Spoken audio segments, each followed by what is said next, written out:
오늘 요한복음 4장을 통해서 사마리아 여인이라는 제목으로 함께 4장 전체를 보도록 하겠습니다.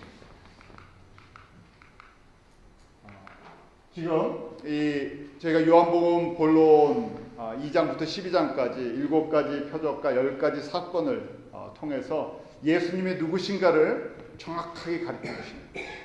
그렇기 때문에 지금 나오는 이 사건들, 만남의 사건들, 이것이 그냥 우연히 지나가다가 그냥 만나서 일어나는 그런 사건이 아니라 예수님께서 의도적인 만남, 의도적인 사건을 통해서 내가 누구신지, 예수가 누구신지를 정확하게 저희들에게 가르쳐 주시기 위한 것이에요. 목적은 메시지를 전하기 위해서. 요한복음 전체에 그렇습니다. 요한복음 전체가 목적이 있었죠. 20장 31절이에요. 예수가 그리스도 하나님의 아들인 것과 믿고 영생을 얻게 해주시고, 그것이 목적이에요. 그렇기 때문에 만남을 통해서 우리에게 가르쳐 주시는 것도 마찬가지입니다. 제가 그 만남을 보는데 먼저 오늘 본문 속에 주인공처럼 등장하는 한 여인이 있죠. 사마리아 여인입니다. 이 여인을 보면서 예수님께서 참 다양한 사람들을 만나주시고 다양한 사람들 통해서 예수 그리스도의 복음을 전해주시는 거구나 하는 것을 깨닫게 됩니다. 저희가 이 전에 바로 3장에서 예수님이 누구를 만나셨습니까? 니고데모를 만나셨어요. 니고데모는 유대인 관원이었죠. 그 다음에 바리새인이었고 랍비 선생님이었어요. 굉장히 지위가 높은 최상의 엘리트층, 지식인층이었어요. 그런데 그 사람들 중에서도 아주 극소수지만요, 그 사람들 속에서도 예수를 바라보는 은혜를 베풀어 주셨어요. 예수님께서 눈을 뜨게 해주셨죠. 거듭남이 무엇인지를 그 니고데모에게도 가르쳐 주셨어요. 그를 주님의 제자로, 주님의 그 일꾼으로 사용하시는 모습을 봅니다. 그런데 세례 요한이나 니고데모나 갈릴리에 사는 예수님의 그 제자들이나 이런 사람들만 부르시는 것이 아니라요, 전혀 유대인의 입장에서는, 제자들의 입장에서는 전혀 생각할 수도 없는 한 여인을 오늘 만나시는 것이에요. 오늘 본문 말씀에 보면 유대인이 누구랑 상종하지 않는다고요?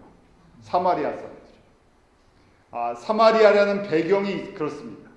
그 북이스라엘이 멸망할 때 혼혈족 속이 됐다고 했어요. 신앙도 버리고 혼혈이 되고 다 섞여버렸다고 했어요. 더럽다고 생각했습니다.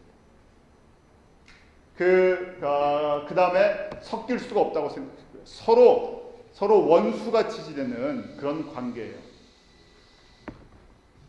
자, 그런데 그런 과정 속에서요, 이 여인을 만났는데 이 여인의 배경을 보니까요, 첫 번째는 남편이 없다고 되어 있습니다. 오늘 17절, 18절 말씀 한번 같이 볼까요? 17절, 18절 말씀 같이 읽습니다. 시작.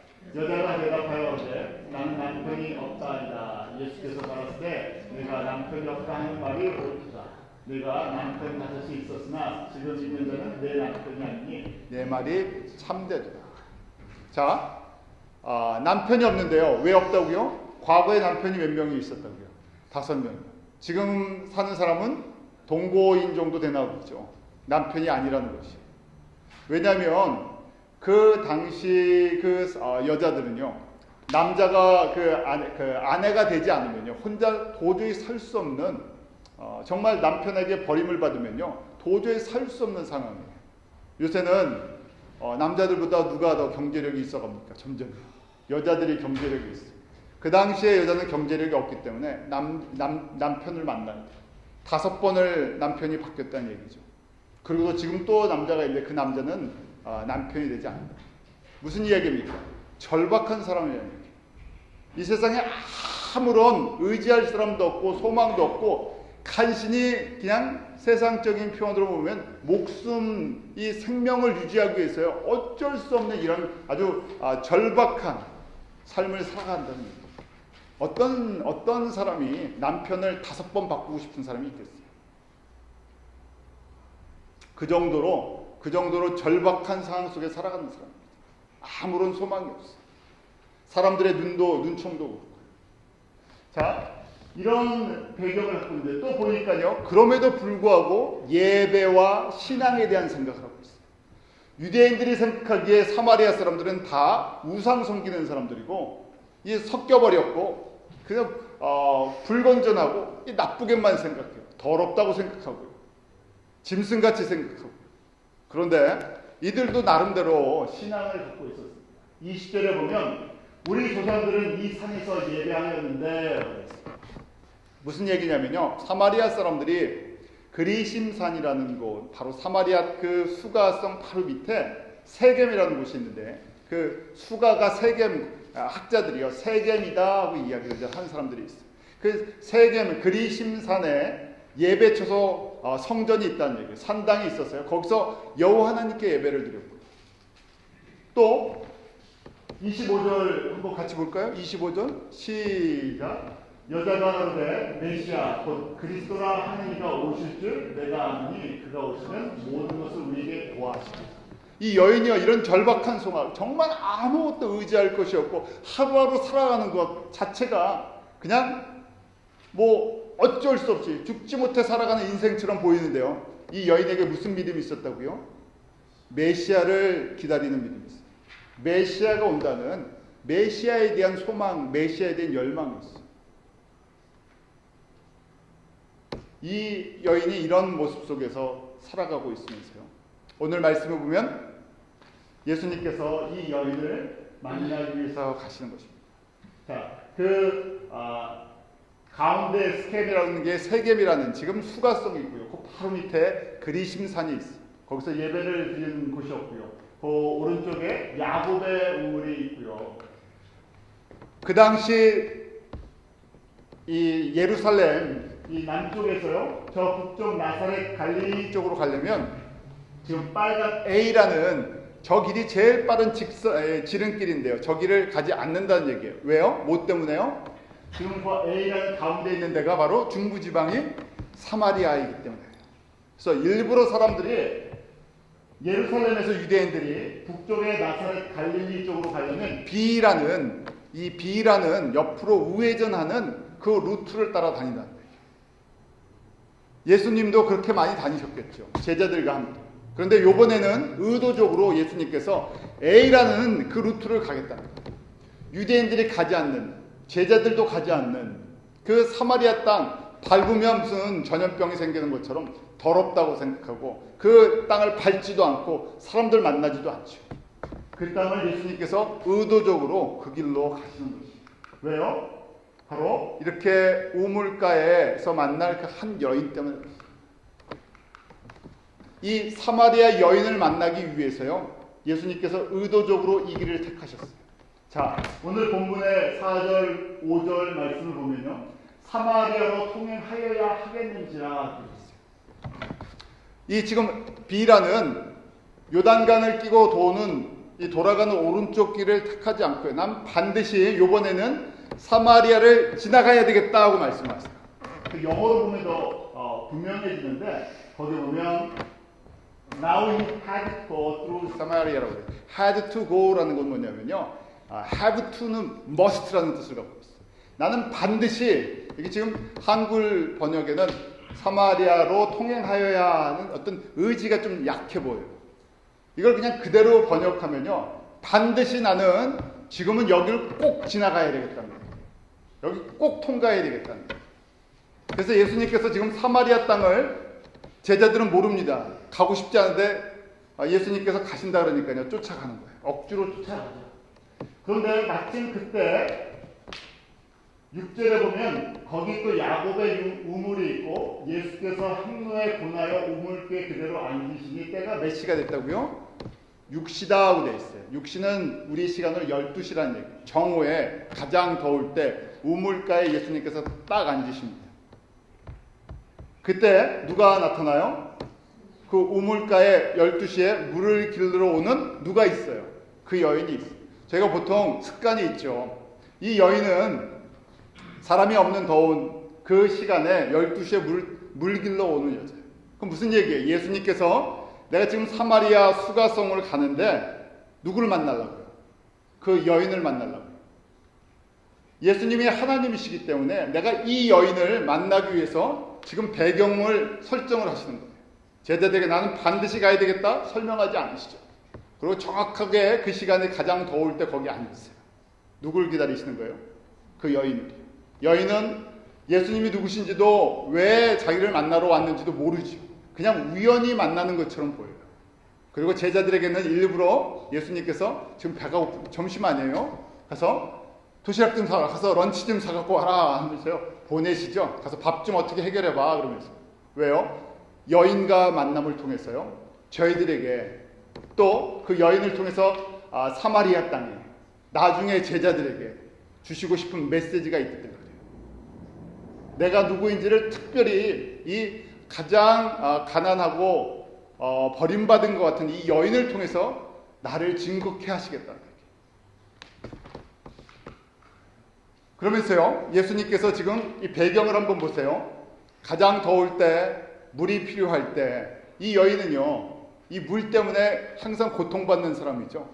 물이 삶에 아주 중요한 이슈예요. 하나는 남자겠고요. 안정적인 삶. 저 제대로 된 남자 한번 만나서 좀 안정적으로 살아야 되는데. 그리고 현실적으로 매일 뭐가 고민이에요? 물을 길러와야 하는 물 때문에 고민이에요. 바로 그 물 이야기를 시작하세요. 예수님께서 이 여인을 만나면서요. 바로 배경을 그래서 배경 설정을 환경 설정을 물이 있는 우물가에서 만나십니다. 이 여인의 절박함이 거기에 있기 때문에. 그래서 그 여인에게 7절에 보면 이렇게 말씀하시죠. 우리 7절 다시 한번 읽을까요? 시작. 사마리아 여자가 물을 들러왔음에 예수께서 물을 좀 달라 하십니다. 예수님께서요 이 여인에게 첫 번째 주시고 싶었던 게 있어요. 뭐겠습니까? 물이 아니라 생수를 주고 싶으십니다. 생수를 주시려고요. 물이라는 같은 우리 수준의 육신의 필요의 부분이었던 물이 있는 곳에서 만나십니다. 물을 달라고 하시죠. 왜? 진짜 물이 필요하신 거가 아니라 내가 너에게 영원히 목마르지 않는 리빙 워터를 주시고 싶으십니다. 예수님이 왜 이 땅 가운데 오셨습니까?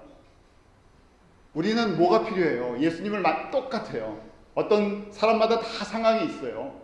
어떤 사람은 경제적인 것이 필요하고 어떤 사람은 질병에 대한 문제가 있고 자녀, 가정 여러 가지 문제가 있어요.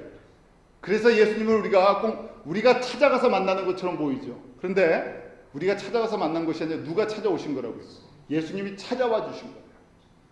이 여인은요. 이 여인의 입장에서 보면 내가 지나가다 누구를 발견한 거예요. 예수님을 발견한 거예요. 그런데 예수님은 이 여인의 모든 것을 다 알고 계시고요. 그 시간에 맞춰서 거기서 기다려주고 계십니다. 의도적으로 오셔서 기다려주고 계세요. 그리고 그 여인의 아픔이 무엇인지 다 알고 계세요. 이 여인은 물의 문제인데요. 예수님은 내가 이 세상의 물이 아니라 나는 영원한 거 주고 싶어서 왔다. 목적이죠. 예수님이 오신 목적. 10절에 이렇게 예수님께서 말씀하시죠. 10절 말씀 같이 읽겠습니다.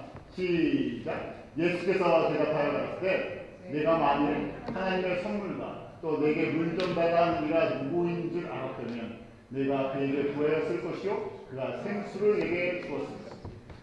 예수가 누구신지 정확하면 뭘 구한다고요? 생수를 구한다고. 예수가 누구신지 정확하게 알면요 생수를 구한다는 거예요. 왜요? 그걸 준비하고 오셨기 때문에. 생수가 무엇인가? 바로 생수는요 지금 요한복음 2장에 나오는 그 가나의 혼인잔치에 포도주라는 얘기예요. 물이 변해서 포도주가 됐죠. 그 포도주는 뭘 상징해 줍니까? 십자가의 예수님의 보혈. 요한복음 6장에 그 예수님의 피를 우리 가운데 참 음료라고 말씀해 주세요. 바로 그 예수님의 피, 예수님의 생명의 참 음료예요. 그리고 또 요한복음 7장에 보면 이 물을, 이 생수를 배에서 생수의 강이 흘러나온다고 말씀하셨어요. 그래서 저희가 요한복음 7장을 보면요. 그 생수의 강이 무엇인가 하면요. 받을 성령님의 일. 자, 다시요. 이 예수님이 주시는 생수는요. 우리 포도주고요. 참 포도주, 예수님의 바로 피고요. 또 우리에게 참 음료고요. 그리고 배에서 샘솟는 생수라는 얘기. 그러면서 이것이 바로 성령이다. 니고데모를 만날 때 어떻게 거듭나야 된다고요? 물과 성령. 물 즉 성령. 예수 그리스도의 피, 성령을 통해서 우리가 공급하는 그 하나님의 생명으로 거듭나야 된다고 말씀을 하시는 거예요. 그래서 내가 너에게 지금 성령을 주기 위해 오셨다는 거예요. 그럴 때 이 성령이 무엇인가? 38절, 39절 한번 같이 읽어볼까요? 시작. 나를 믿는 자는 성경에 이른 것 같이 그 배에서 생수의 강이 흘러나리라 하시니 이는 그를 믿는 자를 가질 성령을 가리켜 말씀하신 것이다. 예수께서 아직 영광을 받지 못하신 거로 성령이 아직 저에게 계시지 아니하시더라. 이 말씀 조금 어려울 수도 있는데 잘 들으세요. 이 말씀 그대로 한번 읽어보면요. 믿는 사람은 배에서 생수의 강이 흘러난다는 거예요. 그 생수를 주시는데, 근데 그 배라고 하니까요, 이 우리가 배를 생각하는데 이게 원어로 보면 innermost being, 우리의 속사람, 심령, 심장, heart라는 얘기. 우리의 마음. 우리의 마음에서 우리의 마음에 누가 계시면요, 성령님이 거하시면 우리가 생명을 얻고 구원을 얻고 성령님이 주시는 그 생명의 능력으로 우리가 살아간다는 얘기예요. 성령님은 우리에게 생명을 주시는 리빙 스피릿, 우리에게 생명을 주셔갖고요, 우리를 살리는 영이시죠. 그런데 그 다음에 뭐라고 표현했는가? 그런데 이는 믿는 자의 받을 성령을 가리켜 말씀하신다 하면서 미래형을 쓰고 있어요. 아직 이 성령님이 오신 것이 아니라 받을 것이다 하면서 가로를 치고, 그러면 언제 우리가 생수를 주시는, 생명을 주시는, 구원을 주시는 이 성령님을 받습니까? 하고 가로를 치고 설명해 주셨어요. 예수님께서 영광을 받으셔야 된다고 되어 있어요. 그럼 예수님이 영광을 받으실 때가 언제입니까?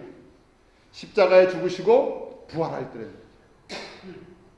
예수님께서 십자가에 죽으시고 그 피를 흘려주시는 것이, 그 피가 우리 가운데 생명의 피로, 그 피가 성령으로 말미암아 우리 안에, 우리가 그걸 믿었을 때 성령님이 우리 안에 구원을 이루시는, 내주하시는 성령님으로 임하셔서 저희가 이 예수 그리스도의 생명을 받는다는 얘기예요.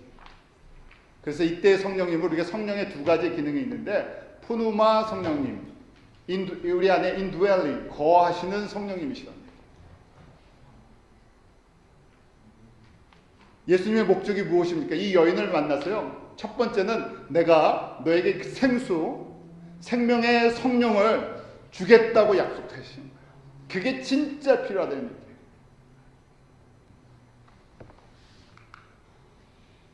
그 성령님은요, 어떤 우리에게 능력으로 임하시냐? 그 성령님은 저희에게 바로 영생을 주시는 분이세요. 그 생수, 성령의 그 능력을 우리에게 영생을 주시죠. 4장 13절 14절에 보면 내가 주는 물을 먹는 자는 영원히 목마르지 않나니 나의 주는 물은 그 속에서 영생하도록 솟아나는 샘물이다. 누가 주신다고요? 예수님이요. 성령을 저에게 허락하신 분이 누구시라고요? 예수님. 우리에게 생명을 허락하시는 분, 그 우리 속사람에서 샘솟듯이 일어나는 생명의 능력을 베푸시는 분, 예수님이요. 왜 오셨어요? 예수님께서 이 땅에 우리에게 이 생수를, 이 영원히 목마르지 않는 영원한 생명 대신 자신의 생명, 자신의 피를 주시기 위해 오셨다는 얘기예요. 대부분의 사람들이 못 알아들으니까요. 이것을 바로 지금 이 사마리아 여인을 통해서 우리에게 말씀해 주고 계시죠. 성령님에 대한 다양한 이름들이 있는데요. 저희가 이 성령, 그럼 이 성령을 주시는, 생명을 주시는 분이 누구신가? 오늘 본문 말씀 보니까 14절, 내가 주는 물을 먹는 자는 이라고 되어 있죠. 누가 주신다고요? 예수님. 하나님 아버지로부터 나왔어요. 예수 그리스도를 통해서 우리에게 성령님을 주신다는 얘기예요. 그러기에 예레미야 2장 13절에도 내 백성이 두 가지 악을 행하였나니 곧 생수의 근원되는 나를 버린 것. 누구를 버렸다고요? 생수의 근원이 되는 여호와. 구약의 여호와는 신약의 예수님이라 했죠. 왜 이스라엘 사람들이, 왜 남유다가 멸망을 했냐? 그들이 군사력이 부족해서요? 경제력이 부족해서요? 사람이 없어서요? 그것이 아니라 뭘 했기 때문에요? 생수의 근원 되시는 생수를 주시는 누구를 버렸다고요? 여호와를 버려버렸다고요. 누가요? 여호와의 백성들. 뭘 얻기 위해서요? 그 다음에 나오죠. 스스로 웅덩이를 판 것인데 그것은 물을 저축치 못하여 터진 웅덩이다. 생수를 버리고 뭘 택했다는 얘기예요? 우물에 물을 먹겠다고 했다는 얘기예요. 눈에 보이는 물을 먹기 위해서 뭘 버렸다고요?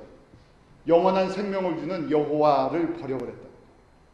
누가요? 구약의 성도들이요. 예레미야 때 멸망을 눈앞에 두고 있는데 그 멸망의 이유가 무엇인가? 다른 것이 아니라는 거예요. 생수, 생명을 주시는 그 여호와 예수 대신에 눈에 보이는 물과 눈에 보이는 안정적인 것을 취하기 위해서요. 버려버렸다는 얘기예요. 이것이 계속 되풀이되는 역사죠. 이스라엘에 되풀이되는 역사요. 초대교회도 똑같지요. 지금 생수의 근원 되신 예수가 왔는데 이걸 보질 못한다는 얘기예요. 지금 예수님께서 부활하고 승천하셔서 지금 이 사도 요한을 통해서 예수가 생수시다, 생명의 근원이시다, 성령을 주시는 분이시다고 그 당시 성도들에게 이 메시지를 전해주는 거예요. 왜냐하면 그 중에도 유혹받는 사람들이 있기 때문에. 왜요? 예수님을 따라가는데 뭐가 나오질 않아요. 진짜 물은 우리가 원하는 물이 안 나오는 것처럼 보이고요. 계속 목마르니까요. 갈등이 생길 수 있죠. 그래서 이 세상에 물을 주시려고 온 것이 아니라 영생하는 생수를 주기 위해 오신 것이다 하고 정확하게 예수를 보게 이 여인을 통해서 보여주시는 거예요. 자, 그 생수의 능력과 우리 한번 그 권세, 혜택을 한번 볼까요? 성령님께서 우리에게 푸누마 성령님, 우리 안에 내주하시는 그 성령님이 임하실 때 바로 우리가 거듭나게 된다는 것이. 그리고 하나님 나라를 볼 수 있게 되고 하나님 나라 들어가게 되고 영생을 얻고 구원을 받고 심판에 이르지 않고 그 다음에 하나님의 영원한 그 영광 가운데 들어가실 수 있는 그런 은혜와 그런 혜택을 얻었어요. 이 가치가 있습니까? 이 가치를 발견하는 은혜가 있기로 합니다. 우리가 보기에 가장 밑바닥 인생처럼 아무런 소망도 없고 당장 하루하루 살아가는 것이 너무 힘든, 그리고 이 여인에게 절대적으로 필요한 건 뭐예요? 이 여인의 입장에서 보면 절대적으로 필요한 게 뭐겠습니까? 물이에요. 생수가 아니라. 이게 은혜라는 거예요. 그를 이 지금 예수님과의 만남을 통해서 물을 구하는 것이 아니라 처음에 물 때문에 기가 쏠깃했죠. 그런데 예수 그리스도를 통해서 생수를 주시는 성령을 주시는 여기에 귀가 열려버렸어요. 눈이 떠지죠. 예수님과 말씀을 나누면서요. 예수님이 여인에게 우물 하나 선물로 주셨습니까? 아니요. 그런 이야기 없어요. 저희는 그렇게 생각하겠죠. 먼저 우물부터 준 다음에 이야기합시다. 나에게 진짜 이 야곱의 우물보다 더 좋은 우물 하나 나오면 내가 이 문제 해결되면 내가 그 다음에 생수가 뭔지 좀 한번 생각해 보겠습니다. 그러겠잖아요. 이 은혜, 이 여인에게 주신 가장 절박했던 이 여인에게 바로 예수가 누구신지를 보여주신 저에게 그런 은혜가 있기로 합니다. 우리의 매일매일 삶 속에서요. 환경은 자꾸만 변하잖아요.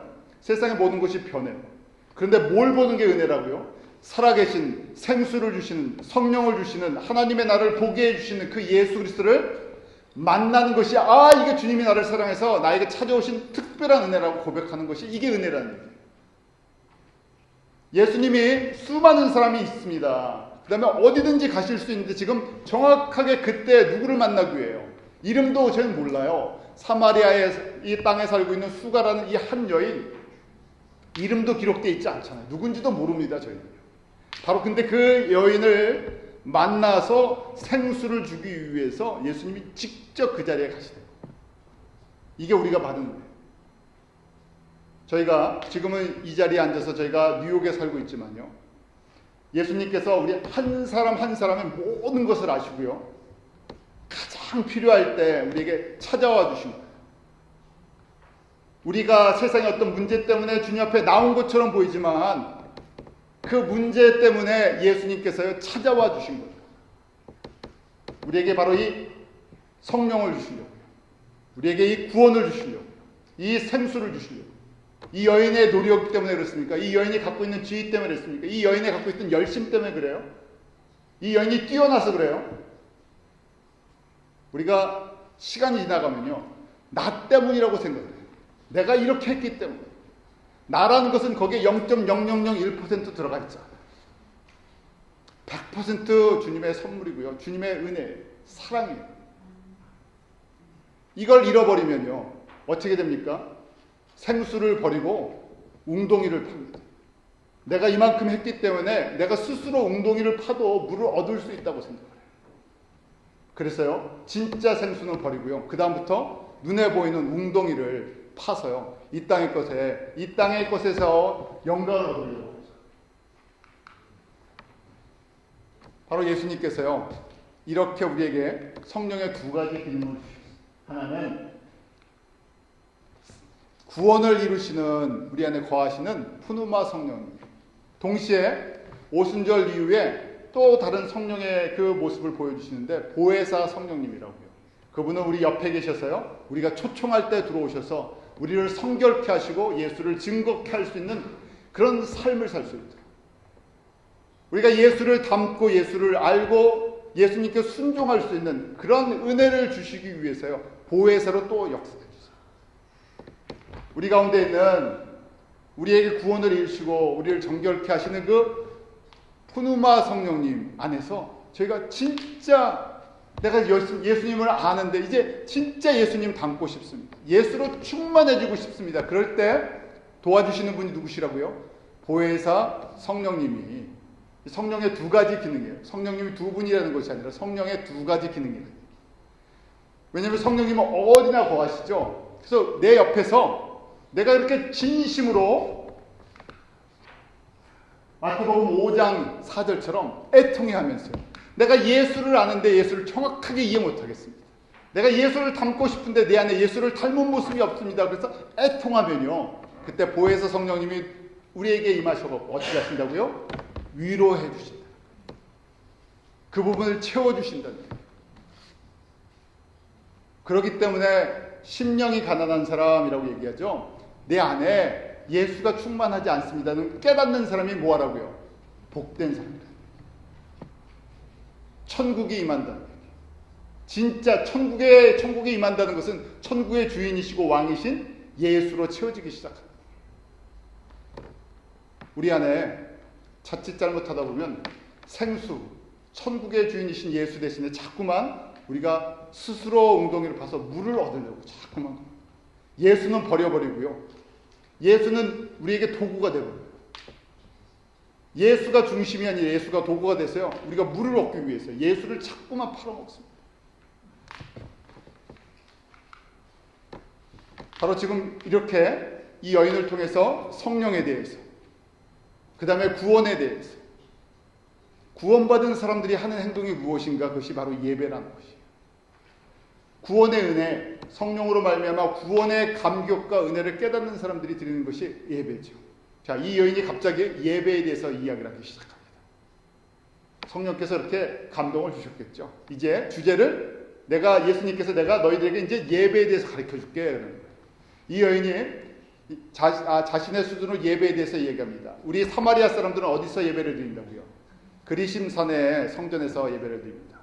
근데 남쪽에서는 유대인들은 어디서 예배를 드린다고요? 예루살렘. 장소가 중요하고요, 성전이 중요하고요, 제사법이 중요했어요. 근데 예수님께서 아니다, 그런 거, 그건 너희의 과거의 그림자, 나를 보게 하기 위한 건데 다 그림자라는 얘기예요. 그래서 예수님께서 21절에 이렇게 말씀하시죠. 21절 한번 같이 읽겠습니다. 시작. 예수께서 가라사대 여자여 내 말을 믿으라. 이 산에서도 말고 예루살렘에서도 말고 너희가 아버지께 예배할 때가 이르리라. 과거에는 너희들은 이쪽 산에서, 이 유대인들은 예루살렘 성전에서 그렇게 예배드리고 여기가 진짜냐 여기가 진짜냐고 싸웠다는 얘기예요. 우리는 그리심산이 진짜다. 그러니까 유대인들이 거기는 우상의 지역이고 예루살렘 성전만 있는 거다고 그러면서 지냈다는 얘기예요. 근데 그게 아니라는 얘기예요. 저희가 교회 하면 건물을 생각하죠. 그런데 예배는요, 건물도 아니고 장소도 아니고요, 초점이 맞춰져 있는 거예요. 그러면서 아버지께 진짜 예배 드릴 때 언제 예배 드리는 거예요? 예수님께서 영광 받으실 때. 예수 그리스도께서 우리를 위해서 십자가에 죽으시고 제사해 주시고 부활함으로 말미암아 생명의 은혜를 주셨을 때, 그때 성령님 우리 안에 거하실 때, 내주하시는 성령님 우리 안에 거하시기 시작할 때, 그때 예배를 드리기 시작하는데, 진정한 참 예배는 이런 거다 하고 23절 24절에 말씀해 주십니다. 우리 요한복음 4장 23절 24절 같이 읽어볼까요? 시작. 아버지께 참으로 예배하는 것은 신령과 진정으로 예배할 때가 오나니 곧 이때라. 아버지께서는 이렇게 자기에 대해 예배하는 것을 찾으시니 하나님은 영신이 예배하는 자가 신령과 진정으로 예배할 때. 조금 쉽게 얘기할게요. 예수를 안 믿는 사람들이 예배 드릴 수 있습니까? 형식적으로는 드릴 수 있지만 진짜 예배가 안 된다는 얘기예요. 진짜 예배의 요소는 묵도로 시작해서 축도로 끝나 이런 게 아니라는 얘기예요. 이건 형식이죠. 과정이라는 얘기예요. 그래서 저희가 예배를 자꾸만 드리다 보면요, 이 형식을 만듭니다. 형식이 필요한 건데 나중에 형식으로 흘러가요. 오케스트라가 있고 성가대가 있고 찬양팀이 있고 뭐 앞에 어떤 장식이 있고 이런 뭐 가운이 있고 다 형식이라는 얘기예요. 나중에 이게 여기에다 시간을 다 쏟아요. 돈과 물질과 에너지를 여기에 전부 시간을 쏟아버리죠. 그리고 진짜는 보질 않아요. 진짜 예배는 무엇인가? 첫 번째, 신령으로 라고 되어 있어요. In spirit, 성령 안에서라는 얘기예요. 내주하시는 성령 안에서, 나를 거룩하게 도와주시는, 성결케 하시는 그 성령 안에서 성령으로 충만해진다는 얘기예요. 그러니까 기도하는 것도 성령 안에서, 기도도 찬송도 말씀도 성령 안에서. 그럼 필요한데요, 이런 도구들이나 과정들이 필요한데 여기에 성령의 임재하심을 갖다가 사모하는 마음이 없으면 무슨 예배라고요? 형식적인 예배라고요. 내 안에 아무리 좋은 목소리로, 아무리 좋은 악기로, 아무리 좋은 건물로 있어도요, 그것이 하나님의 임재이신 성령의 임재 생수의 강을 맛보지 않고 하는 거는요, 전부 형식이 되어버립니다. 예루살렘에서 전부 형식적이라는 거죠. 우리는요, 형식을 따지면요, 예루살렘 성전에서 제사를 지냈던 사람들의 발꿈치도 못 쫓아갑니다. 그 사람들의 열심과 그 사람들의 그 준비와 그 사람들의 헌신은 우리는 상상도 하지 못할 정도예요. 그런데 예수님께서 뭐라고 말씀하세요? 죽은 예배라는 거예요. 왜요? 그 안에 성령의 임재하심이, 구원의 감격이 사라졌기 때문에 그렇죠. 두 번째는요, 한글 성경에 진정으로 했는데 진정이 아니라 진리란 얘기예요. In truth라고 되어 있죠. 진정, 우리의 진심으로 이런 얘기가 아니라요, In truth, 진리 안에서예요. 진리이신 예수 안에서요. 요한복음 14장 6절이 예수님께서 나는 길이요 진리요 라고 말씀하시죠. 내가 진리라는 얘기, 나의 말이 진리라는 얘기. 그러면요, 좀 더 이제 좀 구체적으로 예배, 참된 예배는 뭔가, 성령님의 기능을 저희가 생각해 보죠. 성령은 누구를 증거하는 영이에요? 예수를 증거해요. 그러니까 기도도 누구를 증거하기 위해서요? 예수를 증거해 주는 거예요. 그 다음 찬양도 누구를 증거해 주는 거예요? 성령 안에서. 그래서 저희가 경배와 찬양을 예수를 자꾸만 보게 해줘요. 우리가 위로받는 찬양들이 있잖아요. 필요한데 위로를 받아도 그 다음에 경배 찬양으로 가요. 아, 내가 이렇게 세상에서 방황했는데, 그러면서 그 다음에는 이제 예수를 보기 시작해요. 그래서 저희 찬양의 가사도 참 중요해요. 우리 심호섭 집사님이 그냥 곡을 막 뽑는 것이 아니라요, 예수를 보는, 그 십자가에서 예수를 만나고 그 예수를 보도록 자꾸만 그런 곡조 속에서, 가사 속에서요, 예수를 보도록, 그 성령의 역사 속에서 예수를 보게 해줘요. 설교도 마찬가지입니다. 저희가 듣고 싶은 이야기를 들으러 나오는 것이 아니라, 요한복음에 우리가 듣고 싶은 이야기가 없습니다. 요한복음에 어떻게 예수 믿으면 세상에서 성공하는지 그런 얘기 하나도 안 써 있어요. 예수님께서 지금 가장 핵심적으로 이 여인에게 너 어떻게 하면 우물 파서 물을 얻을 수 있는지 그 얘기를 해주시는 것이 아니에요. 예배는요, 참된 예배는요, 성령 안에서 예수를 자꾸만 보게 도와주는 거예요. 저도 그러니까 목회자의 그 역할 중에 가장 중요한 역할이 예수를 어떻게 하면 성도들에게 보여줄 수 있냐는 거예요. 말씀을 통해서. 설교 시간이라서, 성경 공부 시간이라서 듣는 것이 아니라 성경 공부와 설교를 통해서 어떻게 하면 예수가 누구신지, 우리에게 생수를 주시는, 우리에게 구원을 주시는, 우리에게 부활과 영생을 주시고 다시 오실 예수 그리스도를 자꾸만 리마인드 시켜드리는 거예요. 설교가 뭐 새롭습니까? 사실은 한 5년 정도, 한 사람의 설교를 한 5년, 뭐 5년까지 가겠어요? 한 3년 정도 들으면 항상 하는 메시지가 거의 비슷해요. 여러분들이 방송 설교 만약에 어떤 분 좋다고 그래도요, 한 10년 들어보세요. 10년 들으면 그 분을 통해서 들려오는 메시지는 똑같은 메시지. 중요한 것은요, 내가 예수를 보느냐 보지 않느냐. 우리가 일주일에 한 번 예배를 드리냐, 두 번 예배를 드리느냐, 그게 중요한 게 아니라 우리가 예배를 통해서 예수를 보느냐는 거예요. 바깥에 나가면요, 예수를 잊어버리잖아요. 일하다 보면, 뭐 하다 보면 예수를 잊어버려요. 그래서 저희가 예배는요, 다시 예수님께 초점이 맞춰지는 거예요. 아, 우리의 생명이 예수 그리스도께 있습니다. 우리의 소망이 예수 그리스도께 있습니다. 우리가 이 땅에 살아가는 것도 예수님 때문에 살아가는 것입니다. 그 예수님이 나에게 생명의 은혜를 주시고 예수를 섬기게 해주셨어요. 자, 이렇게 예배에 눈 떴을 때 이 여인이 행한 행동이 있습니다. 그때 이 여인이 변화된 삶을 갖고 있어요. 27절, 28절, 29절 한번 같이 읽어볼까요? 시작. 이때 제자들이 돌아와서 예수께서 여자와 말씀하시는 것을 이상히 여겼으나 무엇을 구하시나이까? 어찌하여 저 말씀하시나이까? 묻는 이가 없더라. 여자가 물동이를 버려두고 동네에 들어가서 사람들에게 이르되 나의 행한 모든 일을 내게 말한 사람을 와서라. 이는 그리스도가 아니다. 뭘 했다고요? 물동이를 버려도 물이 안 필요하다는 얘기예요. 우선순위가 바뀌어버렸다는 얘기예요. 이 여인의 최우선순위는 어떻게 하면 하루 종일 그렇잖아요. 우리 해야 할 일인데 이게 고민거리예요. 해야 할 일이 있는데 이게 굉장히 스트레스를 받아요. 그럼 항상 이거 빨리 해결해야 되는데, 이거 해결해야 되는데 지금 물 문제가 해결이 됐습니까? 그대로 아직 물은 들어가야 돼요. 매일 들어가야 되는데 물동이를 내려놓고 동네로 들어가기 시작했어요. 스스로 사람을 만납니다. 뭐 때문에? 한 가지. 내가 만난 예수가 그리스도인 것 때문에. 우선순위가 바뀌어버렸다. 이게 주님이 우리에게 들려주시는 메시지입니다. 너희가 생각하기에 예수님의 제자들이죠. 너희가 생각하기에 사마리아에서 이 어떤 사람이 나올 수 있을 것 같냐? 내가 그런데 사마리아 같이 가난한 사람들을, 버림받은 사람들, 이 사람들을 먼저 추수할 것이다. 유대인들은 우리가 먼저 구원받을 거라고 생각했죠. 그들은 이 예수 그리스도의 가치를 보지 못했어요. 이 복음이 사마리아 땅 같은데, 이방인들 같은 버림받은 사람들에게 먼저 떨어졌어요. 그들이 눈을 뜹니다. 또다시요, 주님의 의도시고요, 주님의 계획이시고 주님이 먼저 은혜를 베풀어 주시고, 우리 한국 사람이 이렇게 주님의 은혜를 많이 받았어요.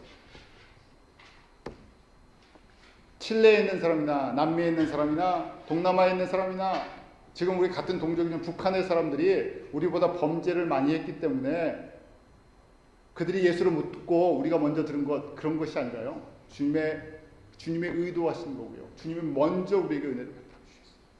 사마리 여인을 보면서요, 그리고 결론적으로 말씀하시죠.